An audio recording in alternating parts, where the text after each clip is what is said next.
Greg, this question was asked, I believe, last week, and this reminds me of it. Vince is touting Gabe for running back captain. Have they named the captains yet?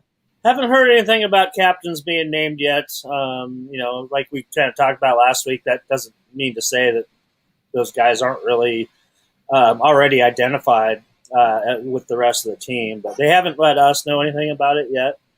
But as far as leaders in the running back room, we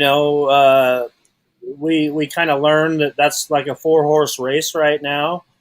I give the edge to Gabe Urban right now as that starter, but then Marquise Stepp is right there behind him, and Savion Morrison is right there too. So those are your top 3 guys, and then I have to imagine Marvin Scott, the third, is going to be that number 4 guy right now as far as the pecking order goes in that running back room. But we don't know yet. And you guys were able to get out to another Wednesday practice, right? Yeah, we were there last Wednesday. Yeah, we got to see the first part of practice. All right, Samuel Boot is getting into something right here.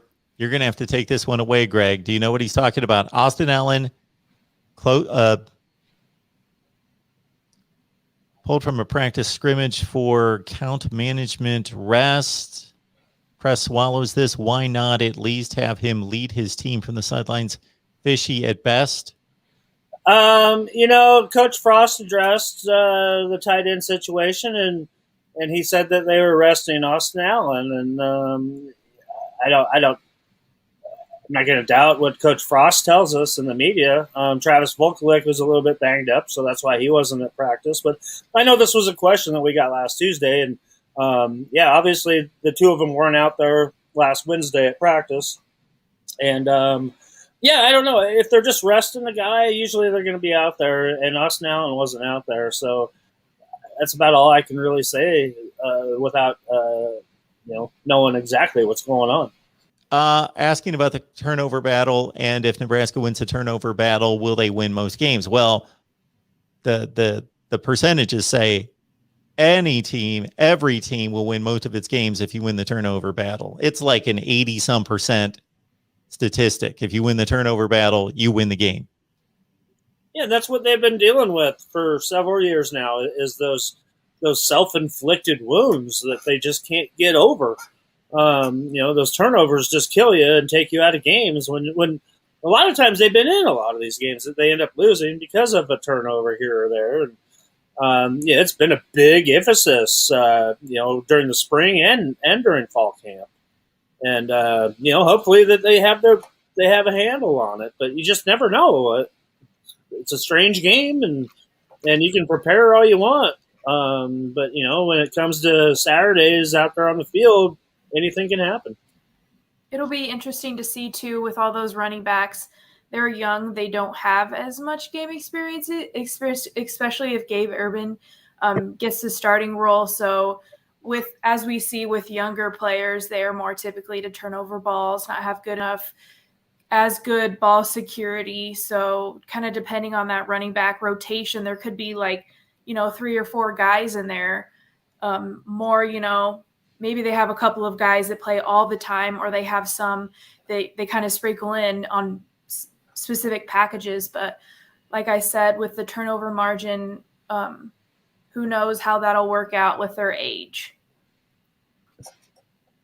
We know you can only practice on it. You can only practice it so much, and nothing ever replaces game speed and game intensity. Anticipating a game plan heavy with power running, play action, and an effort limit quarterback runs, meaning let's keep Adrian clean. What's your take? I think he hits the nail right on the head there, and because why do anything to risk your quarterback right now in a week 1 game? I know it's a big game, it's a conference game, it's different than a regular season opener, but absolutely, I think you want to go out there and you want to establish your identity. It's something that we've been waiting for this team to do, and I think that identity is going to be a strong power running game, heavy on a running game with a lot of play action, with a lot of weapons that they're going to be downfield. So you don't need to risk Adrian Martinez out there with any unnecessary running. Obviously, if the pocket breaks down, he's very capable of running for a first down when he needs to. But yeah, you don't want to push that envelope too much, especially week one. And you're just trying to make sure that all systems are clicking, and you want to try to get out of that game with a win and start your season off with some momentum, and maybe hopefully go down to Norman 3-0 for a week 4 matchup. And I think exactly that's what my game plan would be if I was coaching the team.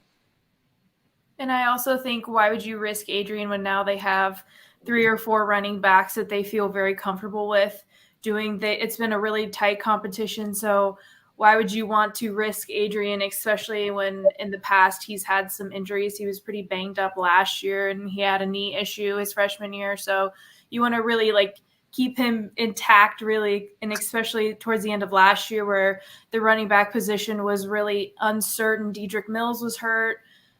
They were using Wan'Dale Robinson as a running back when he was a wide receiver. So now when you have all these running backs, Nebraska really needs to take advantage of that and protect Adrian. Yeah, I got to think if they're going to run a conventional offense, try to take some heat off of Adrian Martinez, and they're able to get out in front and have a double-digit lead for much of the game, why risk it if you're good to go there? But if they get into trouble, they're down a few points in the fourth quarter, then things may change, and they may rely on him to break some things open. Absolutely. If you can believe Athlon's, we're going to go to their unit rankings for Illinois.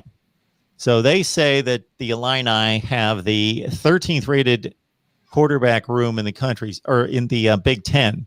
That's Brandon Peters. He's been around a long time. He was an original Michigan part-time starter, then moved to Illinois. He's been around forever. So I'm a bit surprised by 13th in the league at quarterback, 11th at running back, number 14 at wide receiver, number 6 along the offensive line. So that's probably the best unit, according to Athlon, that Illinois has to offer, is the offensive line at number 6. Then defensively, the line at 13, linebackers 10th, DBs at 14. So they're not thinking too highly of the Illinois defense. That's what you would expect out of Illinois football at this point. So Nebraska is clearly the more talented team. And Illinois has been struggling, and that's why you typically have a new head coach. Things haven't been working out well.